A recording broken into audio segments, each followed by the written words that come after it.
Okay, I'm back. Okay. Hi guys, welcome back to another episode of Halftime Team Talks. And I know it would have been at least 8 to 9 days since we last spoke, and I just have a reason for that. I usually don't like to come and record an episode whilst I'm not in a good emotional state. Um, it was a pretty long week last week, so yeah, I just was dealing with like a lot of things like work and yeah, just like personal things outside of what I do on a daily. So yeah, back on another episode of Halftime Team Talks, and on the last episode I spoke to my mom and her dealings and what she went through. And today I'm gonna go through basically what my dad told me, and it's just gonna be like a good recap because I wrote this already a week ago. So it's gonna be, yeah, a good recap for the both of us just to see what exactly life was when he grew up, as well as how he grew up whilst raising us. Okay, cool. So my dad was 21 years old when he had my sister, I think. Yeah, 21 years old. And then I would have came 3 years later. So yeah, do the maths. So from what he's told me, basically he had no certainty at the time about what he was doing, and making the best of everything that came his way was kind of like the take back then. I mean, obviously at 21, I wouldn't expect anyone, even myself, to know exactly what they're doing. So by my dad's words, taking every day as it came was the way to go. And I can imagine, like, there weren't so many distractions as there is now, like TV and things like that. But also having to raise two children kind of puts you in like a hyper focus where yeah, you kind of just have to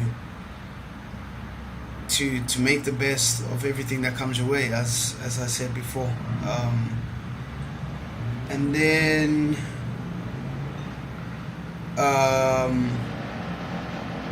yes, and then having reminders about the way forward, obviously would have helped a lot. Having a plan, and my dad said he's always been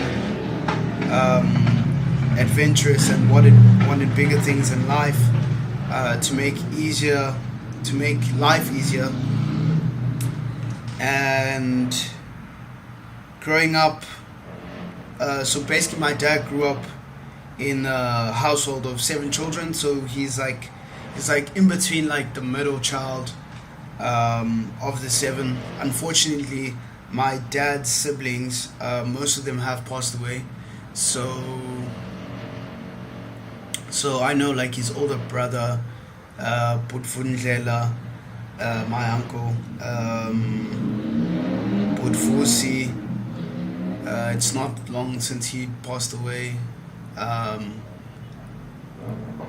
My aunt, Ausnomblelo, also recently tragically passed away in 2018.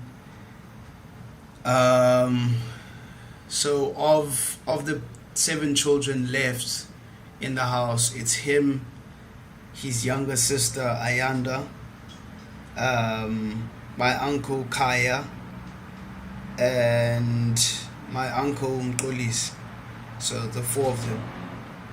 and then the three that have passed away. And yeah, like I said, guys, like in the last episode, I spoke about kind of wanting to understand like how our parents grew up, the kind of conditions they grew up in, and yeah, kind of just putting myself in their shoes to understand what exactly they went through, and him giving me that information kind of showed me like growing up in the middle of three other or four and three other siblings. Yeah, man, that's it's not easy. I'm only the youngest of two, so yeah, you can just imagine like having like what, six other siblings, parents, and amongst those people also having like your dad's siblings and your mom's siblings and their cousins, just all in one household. Like that's exactly what is happening um, in my dad's house whilst he was growing up. So as he would say, in today's life, that would have been a nightmare. Because I just don't think like that's how life is configured now. I think a lot of families are moving more in the direction of having smaller families, like between like three or four. Um, I don't really see families being bigger than that, unless you do come from a big family. You'll let me know in the comments what that's like growing up. Yeah, growing up in. But yeah, I come from a really small family. Um, Apart from my extended family, so I'm just talking about the family my parents have. So it's just us three. So my mom, my sister, and my dad. Um, yeah. So playing out in the oh yes, as a form of entertainment. Um, so obviously we have all these things that we can entertain ourselves with now, like social media, phones, videos, laptops. Doesn't matter, video games, whatever you have, consoles. And back then in the days, you would have to go out and meet your friends. So my dad was telling me, like in the mornings, um, literally all they would do is brush their teeth. And I kind of remember this when my parents would drop us off with my grandmother or grandparents. We'd kind of do the same thing. Like they'd drop us off, brush our teeth in the morning, have a quick breakfast, and then before you know it, like you're playing outside, but not like out in the streets, like literally just outside in the yard. And that's kind of how my parents would make friends. And yeah, independent from just the friends, growing up, obviously, sooner or later, my parents realized that man's phone's going off. Are you working today? Sorry for my convenience. Ah, no stress. Okay. Okay. Back to the episode. Um. Yeah. Okay. So growing up independent from friends, sooner or later, my parents realized that they had to. Um. Yeah, they just had to be independent. So what that means is, I think a lot of the times your friends would have a say, or kind of just there would have been a lot of peer pressure back then on the direction your life would go. So becoming independent of that was important, and yeah, obviously having had two kids, I think um, my parents would have looked for support in either their friends or their parents or the family amongst them, and and if you got supported back then, obviously life would have been, life would have been, breezy. Speaking to my dad, I actually found out that I actually did meet my granddad at the age of 1 years old, and he passed away in 97 or 98, one of the two. But I'm pretty sure it was 97 because I have no clear memory of him. So that's kind of tough. So yeah, just hearing about his relationship with his dad was kind of nice. Right. Yeah.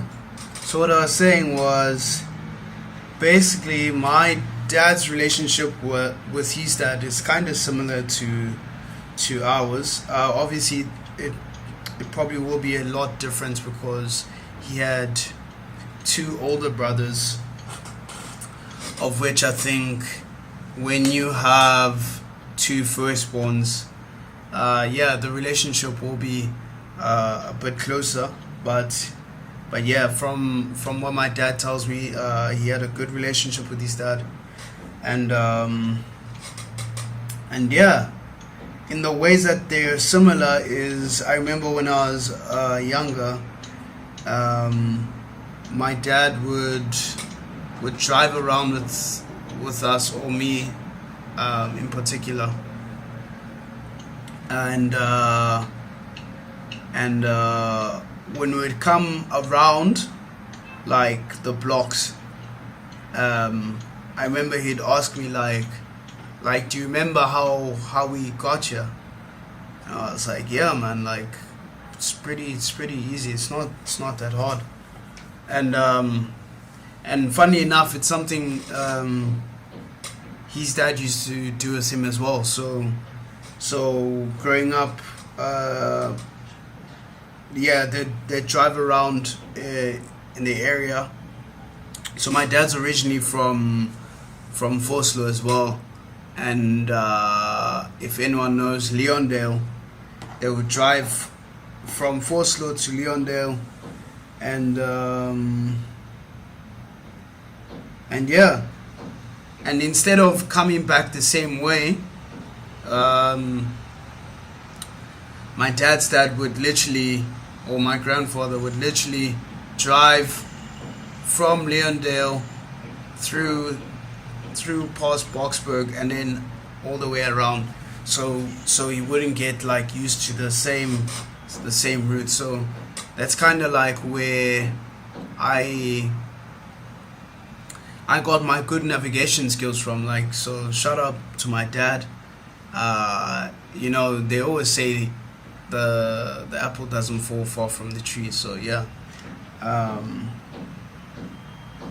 obviously the good navigations came from the roots, and then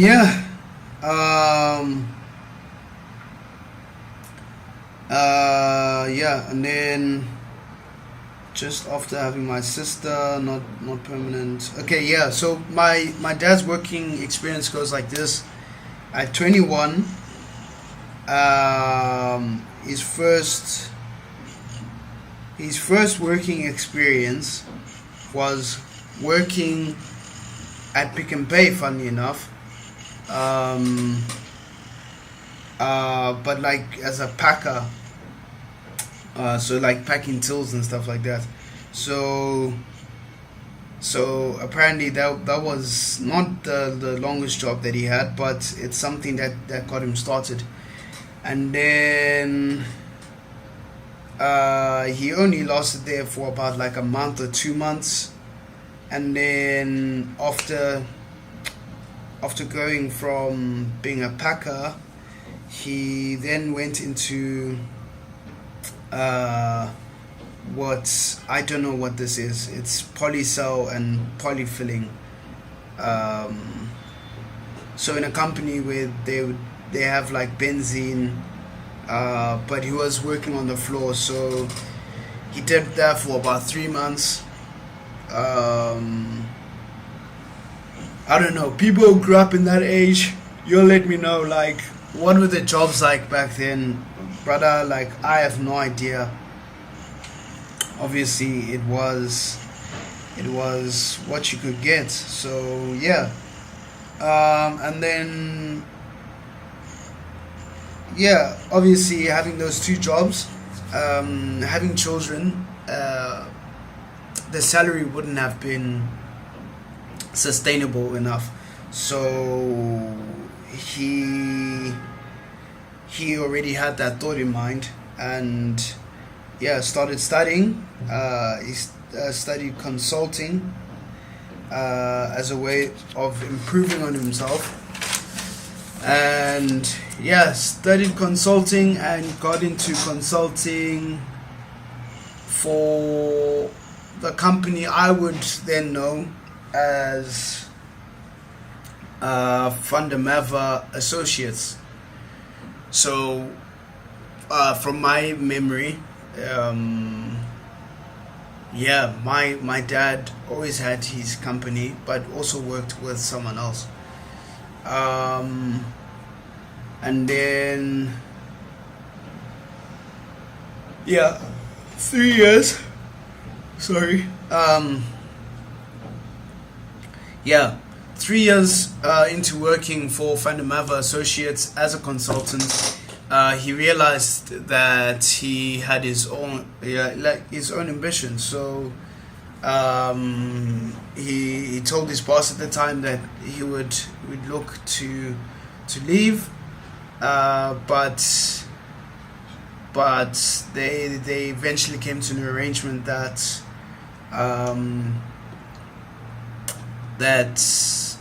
he didn't want my dad to leave, so they came to an arrangement to sign some shares in the company, um, and as the company would make money, the accumulation of shares would also improve. So having having the ability to do that at the time wouldn't have been possible, because if the company costs around, let's just say, like 3 million, um, my dad would have to pay 150,000 upfront, which wasn't possible back then. So this ended up being the best solution or valuation to resolve to resolve my dad leaving the company. uh, and then yeah and then obviously having those leadership skills, they increased the shareholding over the years, and within 5 years, my dad increased the shareholding to 50%, and once that happened is when it became Bombo Projects, which is a combination of the two names, which is Fundamava and Merbombo Projects. Um, yeah, which is what I grew up to know, because we used to go there all the time. I used to see my dad's co-workers at the time, like, a lot. And this was also not far from where we grew up as well, um, like within the Germiston area. And then, tragically, Mr. Fundamava passed away in 2008, and then my dad became the sole proprietor of the company. um, till 2013. And then I remember like this was like the good times. Like, yo man, life was just crazy. And at the time my dad bought his 2009 320 BMW 320D.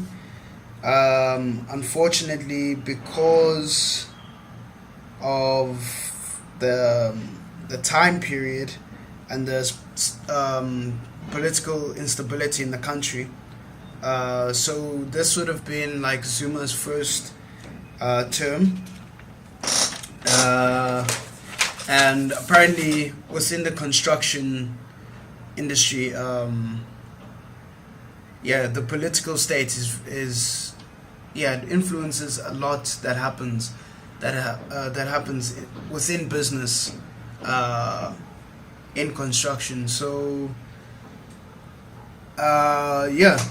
so the first and second term of Zuma really affected my dad's company, for obvious reasons. We won't get into it, but if you're not corrupt, then life becomes a bit difficult.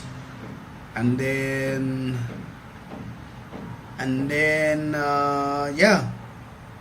by 2013 he had to close the company, as a matter of just having to deal with the situation. That's basically how my dad grew up. Like, I'll get into other things a bit later.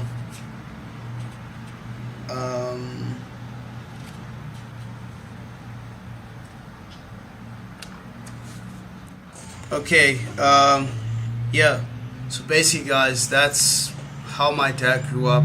I think as of late I've just been dealing with a lot of growing pains, especially I think emotionally. I kinda don't want to deal with things that I dealt with as a kid emotionally, with a teenager's emotions. So I kind of come to the term that you really have to understand what exactly your parents went through and put yourself in their shoes, to really understand what I would class as the bigger picture. So thank you for watching another episode of Halftime Team Talks. And if there's anything we need clarification on, obviously I would go through like the whole list of things my dad has told me, but I think also some of the things are